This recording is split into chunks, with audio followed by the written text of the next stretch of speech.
everyone, it's Roberta And this is Ryan, and this is the Midweek News. on Art Blog Radio. So shall we just start with that? My excitement? Yeah, that's good. Yeah, maybe you know about this already. It was in the Inquirer yesterday, apparently, but it didn't show up in my digital edition that I looked at this morning. So where it is, I don't know. The William Penn Foundation has donated $8 million to the Philadelphia Cultural Fund. Now, this is groundbreaking. The Cultural Fund has never, ever gotten money except from the city. Right. Not that there was a prohibition against getting money from elsewhere, but they never did it before.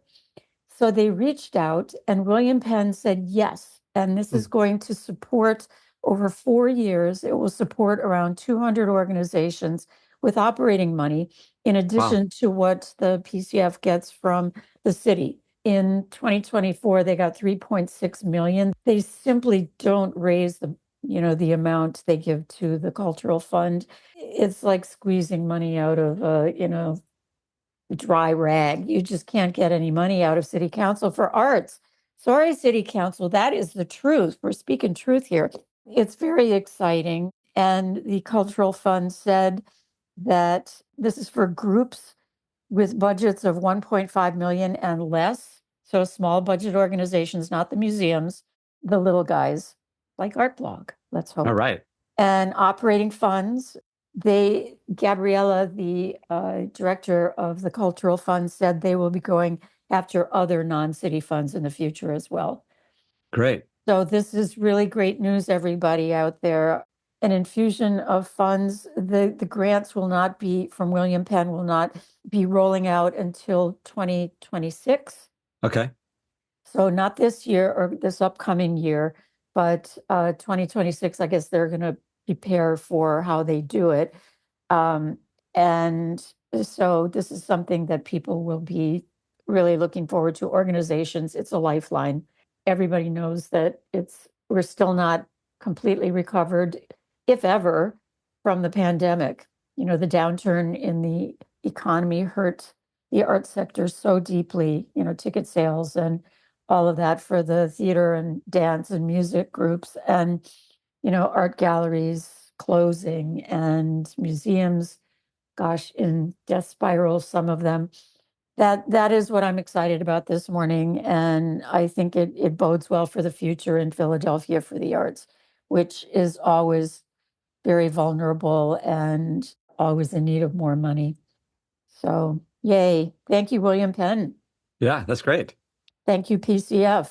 What a great thing. Good job hunting for money. Yeah, totally successful. Okay, moving along. There is a new gallery opening, speaking of galleries, and it is virtual. It's going to be a virtual gallery, and it's called Blue World Gallery, and it's photography based. And it's the project, I got the information from Austin Mayer, but the project of the virtual photo show or gallery is Kaja Silverman's. Kaja is a well-known philosopher, writer, photography critic, and, public thinker. This is a project that she's doing. I know about it because I was on a mailing list, so I got the information, which is great.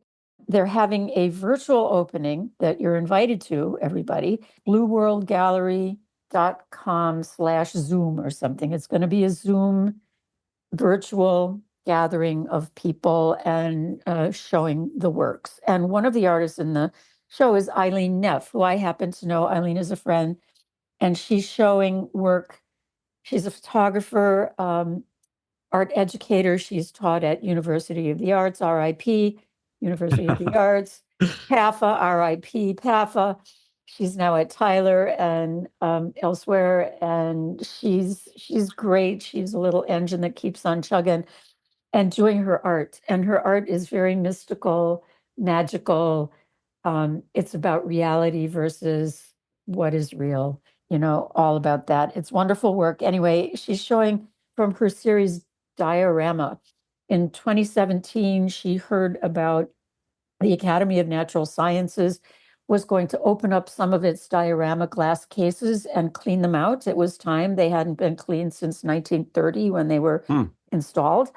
And so there's a big, huge story that goes with this, but she got permission to go in and be the photographer of this kind of documentary photographer of them taking out the taxidermied animals and, dusting it off. And there was all kinds of, apparently the taxidermy was done with arsenic back then. So there was poison gas inside the diorama that had to be remediated by building some sort of hazmat wall around it so that they could all work carefully and not get, poisoned. So lots and lots of stories. Eileen Neff is a great storyteller. She's also a writer, wonderful writer, wrote for Art Forum for many, many years, and a good raconteur of stories. So I heard a lot of this yesterday when I did a studio visit with her. It was marvelous. Nice. Yeah, it was lovely. And thank you, Eileen, for sharing all of this with us. So I'm going to go to Blue World Gallery virtual opening tomorrow night at 7 p.m. And can't wait to see it.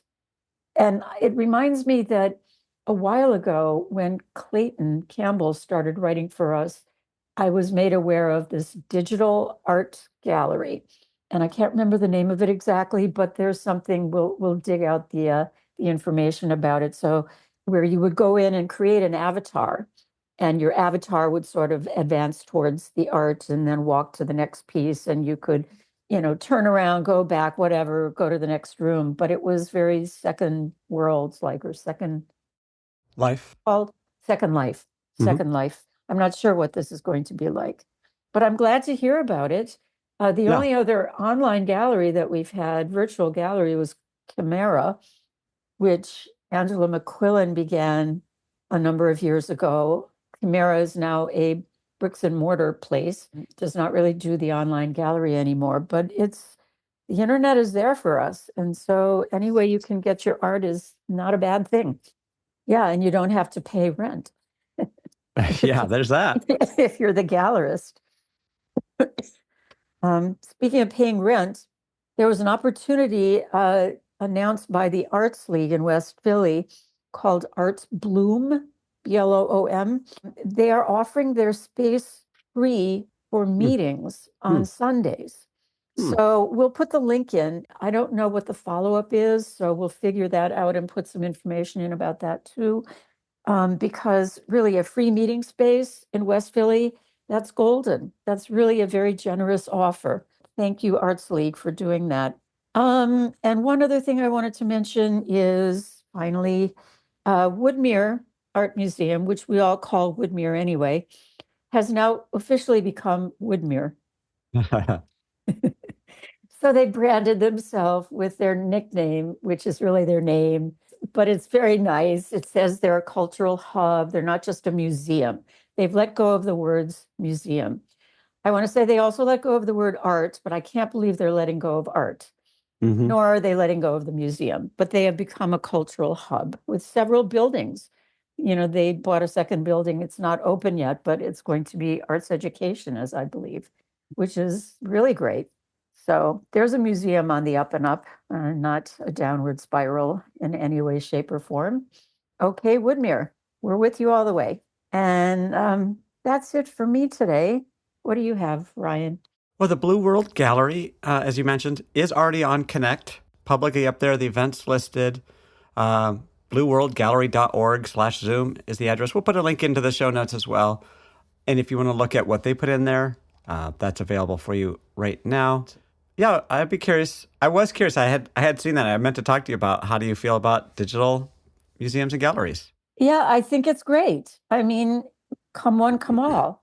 Not everybody can go. Some museums are not particularly accessible. If you are someone in need of not climbing stairs, not standing on your feet on a concrete floor for length of time, a virtual gallery fills needs for those and for the rest of us. It allows you quickly to see things and become familiar with them. If there's an event, that's a good thing. In a virtual space, we're all used to Zoom now, so it's not like a big crisis to have to set up a Zoom account. Everyone's got one. And And so I do think it makes the art more accessible. I think photography is a great medium to choose, to display online in a virtual gallery like this as well. That's a good point. I think it is. It's a natural. If anything, photography and the internet have created a visually more literate society than ever before. I mean, we're visual beings, and we are visually more literate than we used to be. We see things because of all the way we've been really taught, sort of by osmosis, to see photographs. And, for good or for bad, Uh-huh. you just see a whole lot more of the flat space. The photographic space is a flat space. But you think then about construction of image and things like that. So I think, yeah, it's a good use of space for photography online. I totally think so.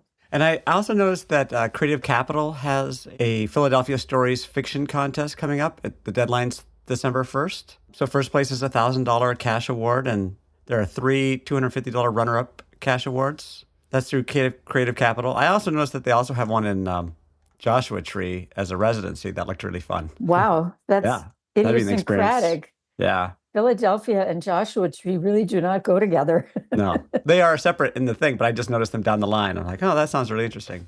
I'm not quite sure. It was a little bit of a rabbit hole for me to find those two things. Oh, well, that's a great opportunity. It is. Everybody should write a Philadelphia story. I used to write the Philadelphia story for ArtNet before it became the current ArtNet, and did a lot more art writing. And that was fun. It was just a roundup of what was going on in the art galleries and museums in Philly. Yeah, and that one ends up in print as well as part of their Winter Spring 2025 Philadelphia Stories. Fabulous. Yeah. Is this the first year they've done this, or is this something that's been going on and I just never heard of it? I'm not sure how long it's been around. But anyway, we'll have links to that too if that sounds interesting to you. Sounds very interesting. Get your pens and your pencils ready and start writing Philadelphia stories. And speaking of pens and pencils getting ready, coming up on the 1st of December is the Healing Verse Germantown has a poetry workshop. So that phone number is now live. It's 1-855-POEM-RX2, which is interesting. We'll put RX, I think, like prescription. So like 855-POEM prescription too. So we'll put that in the show notes too. So right now is the first week of the live phone call line.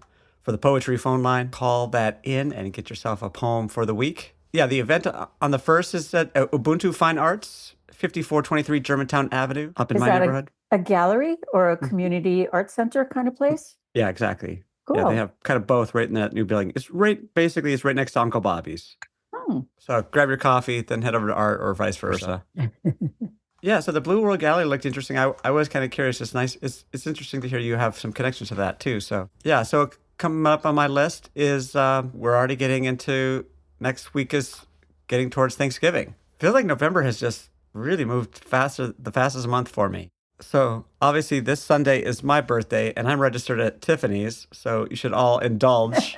Is the preview weekend at Christmas Village. So all of that is moving and shifting and things are taking shape there. So they are doing a full day run on November 23rd and 24th.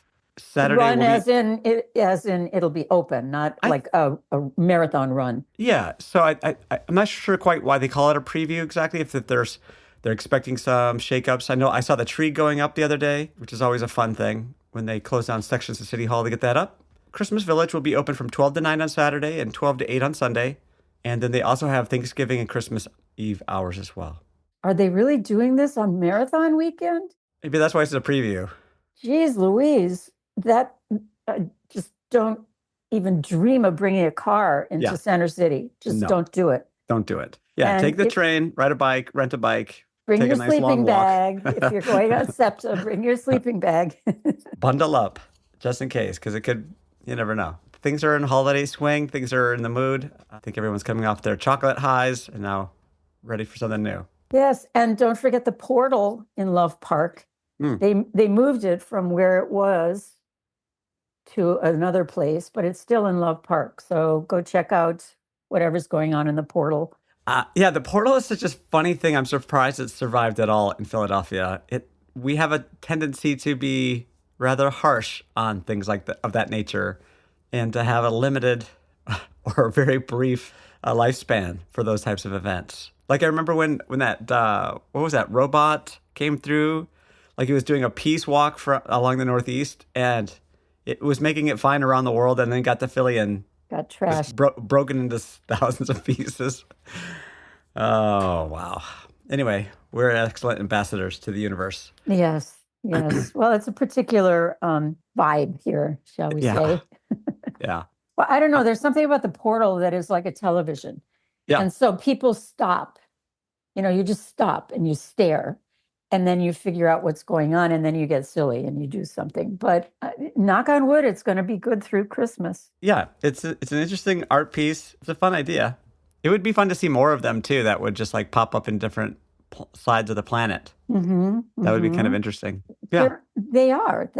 They're in Poland and Dublin and one other hmm place I can't remember. Is it Lithuania, maybe? So they are pretty universal. I'd love to see something in Africa or Asia. I mean, that's just two Oh, continents. yes, that's true. That is true. It is rather Euro and North America, Um, Northern Hemisphere. We should talk about something that we may be doing tomorrow at the Franklin Institute. mm, They are having a media preview that we're going to go to because they are bringing back the human heart that you can interact with and walk through. Hopefully, it's a new one. I think they probably had to take the old one, and it was so long ago that they took it down that they created a new one, and it's all interactive and it teaches you about the human heart. And also, there's some new thing they've done with the Baldwin locomotive where it's not going to move anymore. Does anybody remember? Raise your hand if you remember that you could actually get on the Baldwin locomotive and it would move like 10 feet and then it mm, would go back.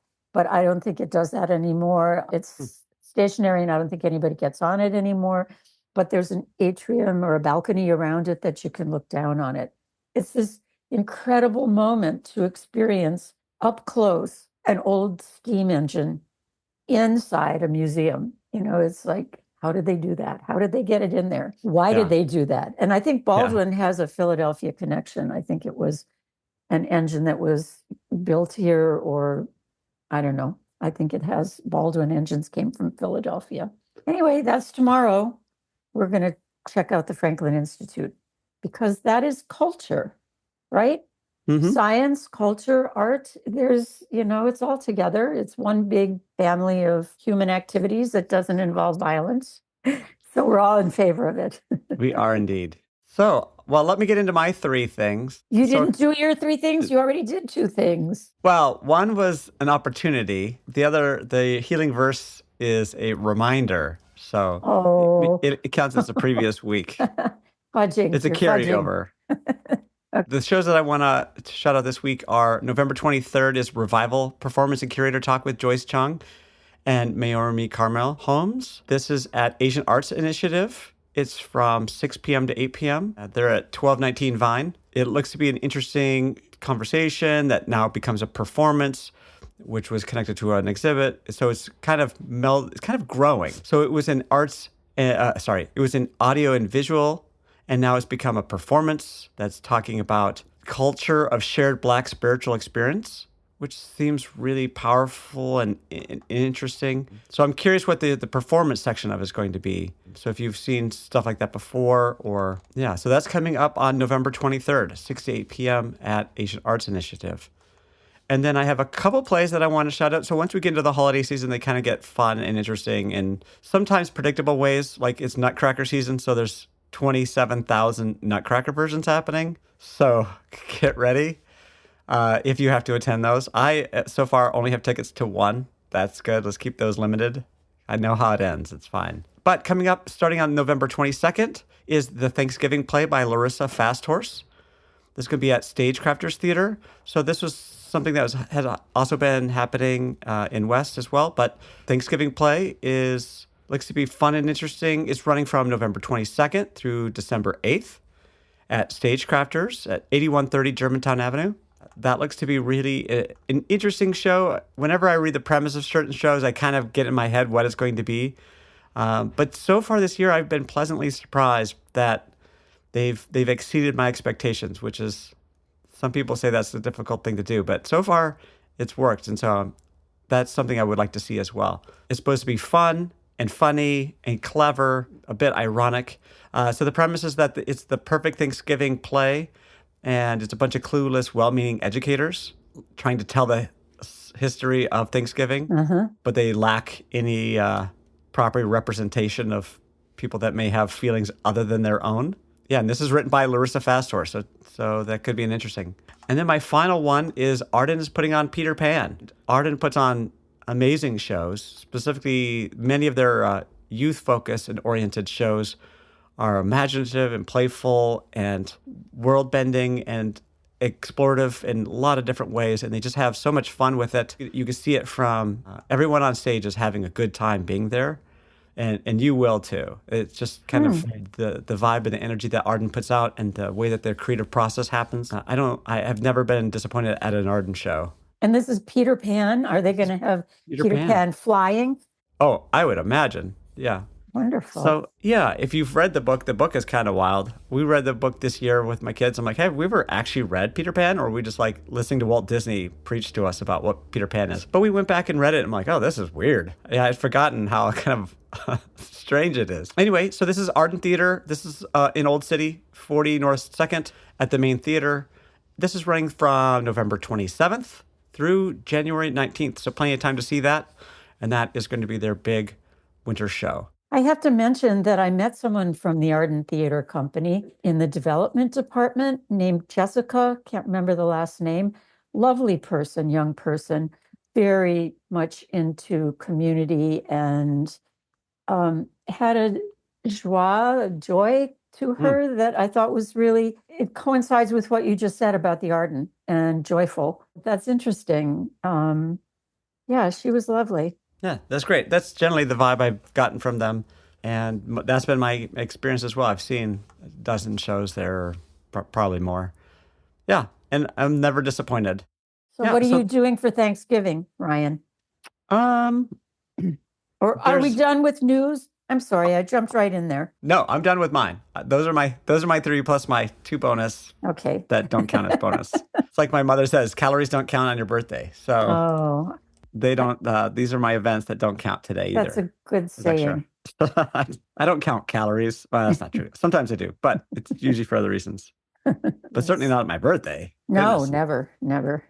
So I'm making 4 pies, pecan, sweet potato, apple, and like this berry mash that I know my son likes. So wow. And everything's got to be gluten-free because my daughter doesn't do gluten. So wow. Okay. I don't go crazy on the lattices or overthink it too much, but it's really about having some sort level of crust that doesn't feel gluten-free. Right? Yes. You egg wash. Put egg wash on it. That might help. You want it to have some texture and not crispy, crunchy. That must take you a whole day, if not longer. Usually it's the crust that takes the longest, obviously. So once you get the crust done, and it's 4, so 1 takes 4 will take just slightly longer than 1. Yeah. So just kind of make my mix and keep going. Usually I do it in 2 actually, because I don't have enough bowl stuff to make 4 in 1 big bowl. So right. Well, you couldn't put 4 in the oven at the same time anyway. I don't think that would work very well. So you can get 2 in the oven at the same time. That's what we do. Cool. And what about yourself? Well, we had Max and Kim, my son and daughter-in-law, over for dinner on Sunday night. Before they left, it dawned on us we ought to talk about Thanksgiving. And we hadn't talked about it before. And it was like, what do you want to do? I don't know. What do you want to do? Well, I guess we could do something. Okay, let's do something. It could be at our house. It could be at your house. We're very loosey-goosey about it. So we'll get together. We'll have a gathering. We'll have to coordinate it with our daughter and her husband who live close by, and see if we can get all 6 of us together. That sounds great. Yeah, not sure. I usually make pumpkin pies. Yeah. That's my contribution. But yeah, it's usually a fun time. Thanksgiving is my favorite holiday because I do love the getting together and just we enjoy the dog show. We've gone to the dog show a few times. Oh, the one in Oaks? Mm-hmm. Yeah, my son and daughter-in-law went to it and they loved it. Yeah. And after the election, this Uh-huh. particular election, it was just what they needed. Oh, really? Kind of Yeah, the yeah. up sort of Yeah. silliness and Yeah. beauty. I mean, those animals are beautiful. Have you ever seen the movie Best in Show? Love that movie. I love all Yes. his movies. Yes, they're great. So we've seen that many times. I thought wouldn't it be great if we went this year? So several years ago, we went for the first time, and we walked in like these people are literally embodying that movie right now. And so I had take pictures like this person is from this show, and this person's in this movie. I'm like, it was quite an experience. These people love their animals or their Yes. dogs specifically. To the nth degree. Yeah, and how it got Indeed. to be in Oaks, Pennsylvania, I'm not sure, but nice that it's local. Well, I like going to the marathon. My son races in the half marathon. He's done a marathon, but he prefers the half marathons for obvious reasons. And I love to be with the crowd of people rooting for their people and That's rooting nice. for just other people in general. And it just is a feel-good time. So I like to go. I highly recommend going to support everybody who's running in the marathon, but don't bring your car. Just take No. SEPTA. Yes. Oh my goodness. You're going to have to park so far away. You might as well just walk from home. Yeah. Yeah. I live in media, but I'm driving in. Yeah. Just walk. No, it's a 5-hour walk, but that's what parking will take. But I'm sure there's some garages. Well, Can't they'll think of be them. all occupied by the runners. Right. You know, the runners get there, they get the parking spots. Yeah. You'd have to park next to Penn campus and walk in. Oh, that's not a bad walk. That's a That's not great terrible. walk. Yeah. Along the bridge. It'd be pretty. Wow. Yes. Shall we sign off, Ryan? Sounds good. Okay. Bye, everybody. Thanks for listening. It's Roberta. Thanks, everybody. This is Ryan, and this has been Art Blog's Midweek News. We'll see you next time.